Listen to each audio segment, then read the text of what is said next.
folks, welcome to my YouTube channel, or welcome back if you are a long-term subscriber. If you are, thank you so much for still being here. I know I haven't uploaded a video in like 3 years. Pandemic and life. Need I say any more?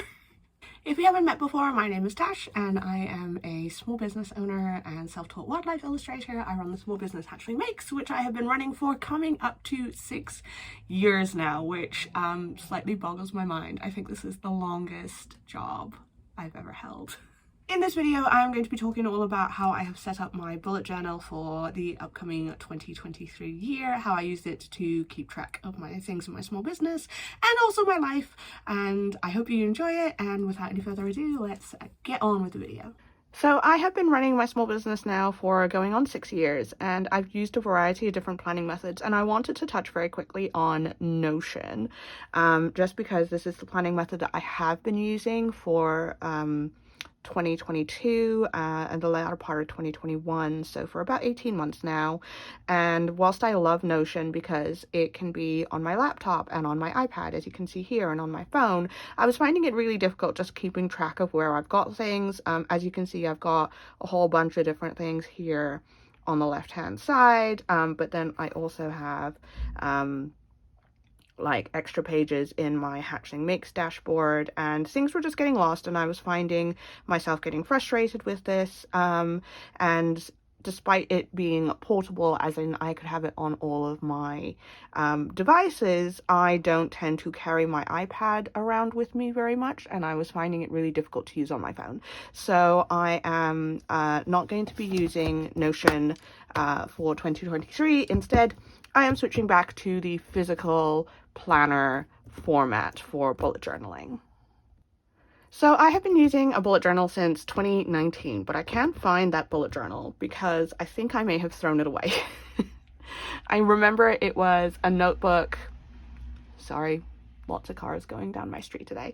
I remember that it was a notebook where I had to number all the pages individually myself, and I got really frustrated with it, and I think in the end I got so angry with it that I just chucked it out.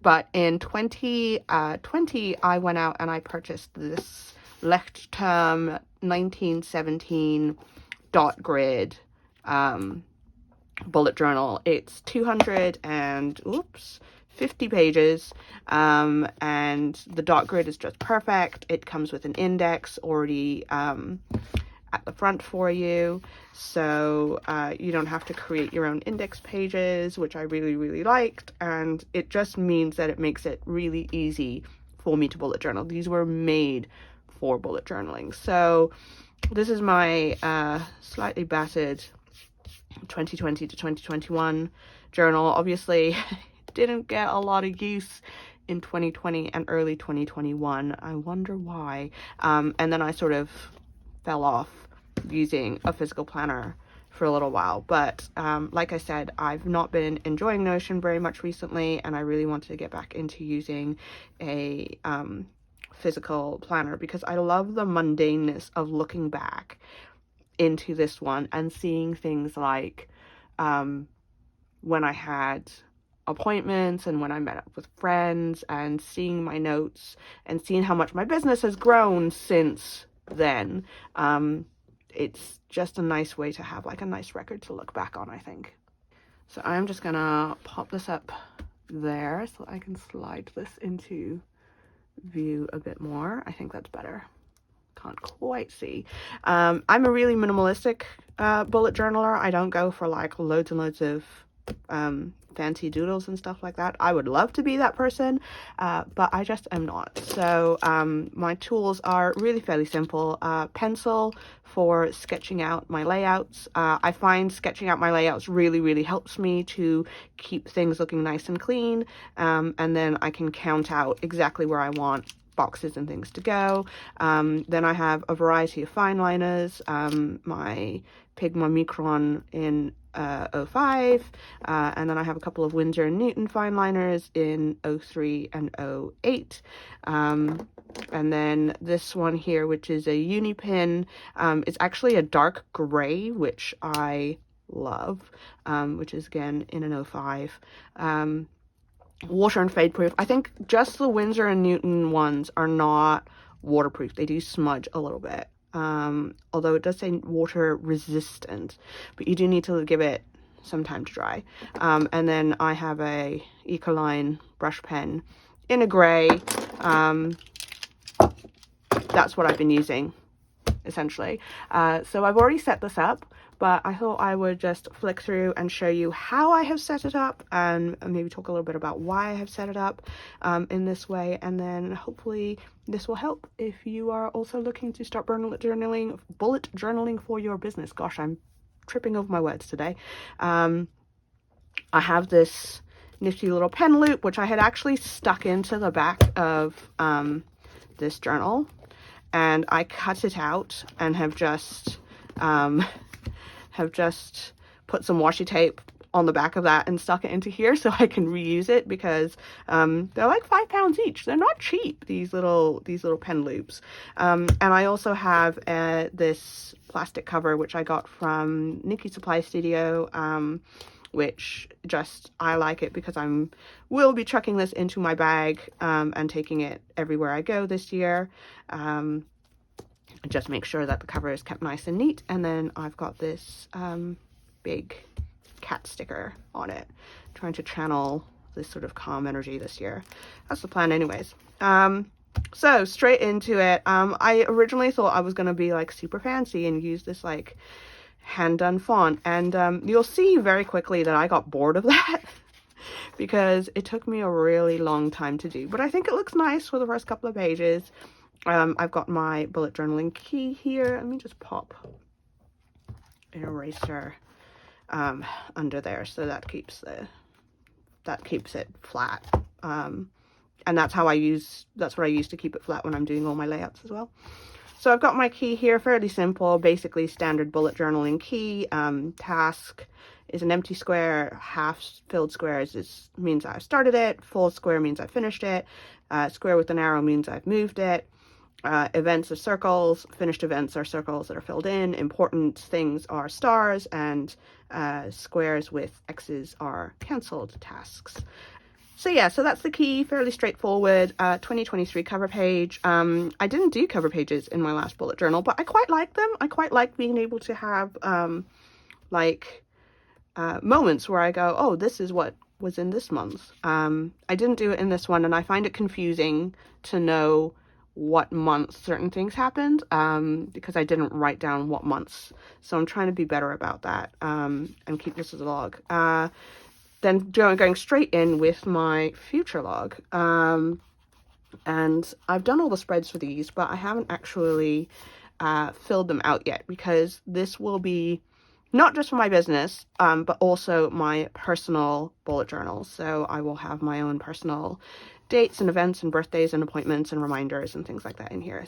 So I do my future log over 2 pages just because I find that I don't need a whole section to note down things that are happening in advance, like doctor's appointments and dentist appointments and holidays and birthdays and stuff like that. So I like to just keep it over 2 pages, and then that way I can see the entire year at a glance, and that really helps me. If you've not used a bullet journal before, this is where you would go, like, oh, on April the 20th, I have to go to the dentist for my regular appointment, and in August, I'm going to be taking a holiday, just so that you can make sure that you don't double book yourself, which is something I have already done this year, so I am starting off strong. And then straight into planning for my business. So this is my shop planning. It's basically like the future log, but specifically for my store. So I have 2 columns, one which is going to be for shop launches, sales, anything like that. And then one which is going to be for my monthly pin clubs. So you can see that my January pin I have already designed, ordered, and received. This goes over 4 pages so that I've got space to write lots of extra things down, because I know, for example, in July tends to be a really busy market month for me, and likewise in December. So I want to have space to write all that kind of things down when my markets are. And I've actually already applied for my first market in 2023, so fingers crossed I get a spot for that. Then into my podcast planning. So I launched my podcast last year, and I had to take a little break because things got a little bit overwhelming with the store, and then I fell ill. But I've made 5 episodes, and so this is where I'm just going to keep track of what animals are featured in which episode. Likewise, when I have written, recorded, uploaded, done the blog post, done the graphic, and done a social media post. I actually have done social media posts for the aardvark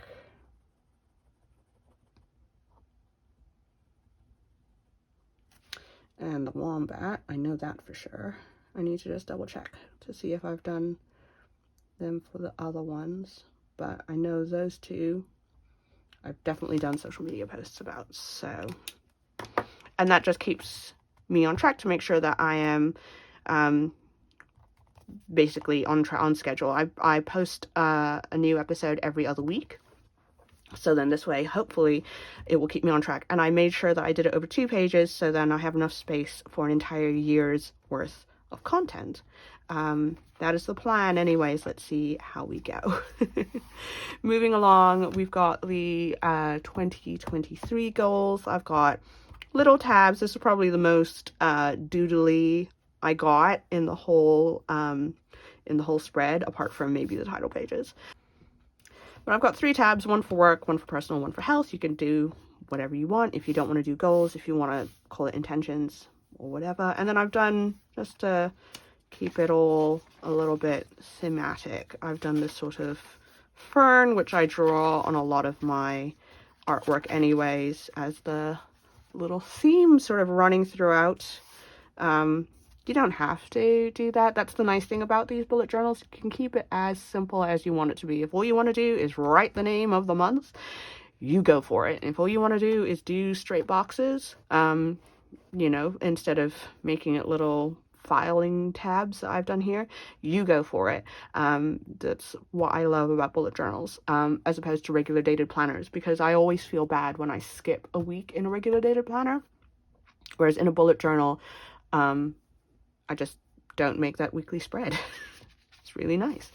So at the start of each month, I like to do a monthly overview. This just makes sure that I don't schedule, I don't double book myself, like I said earlier. I actually do have a few things already planned for January that I can, I think, fill in. So I have on the 15th, I have a drawing class. And on the 20th, I think I've got a skincare consultation.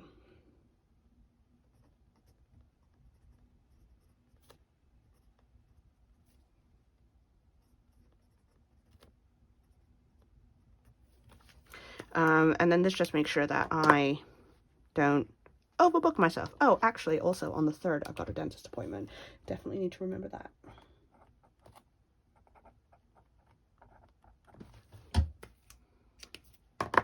So that's the monthly overview, and then I use this when I do my weeklies to make sure that I keep myself free on days, and I don't book myself too much work to do on days where I have events happening.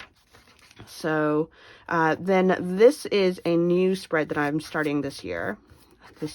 I'm starting for 2023. I need to stop saying this year because I'm getting myself all confused.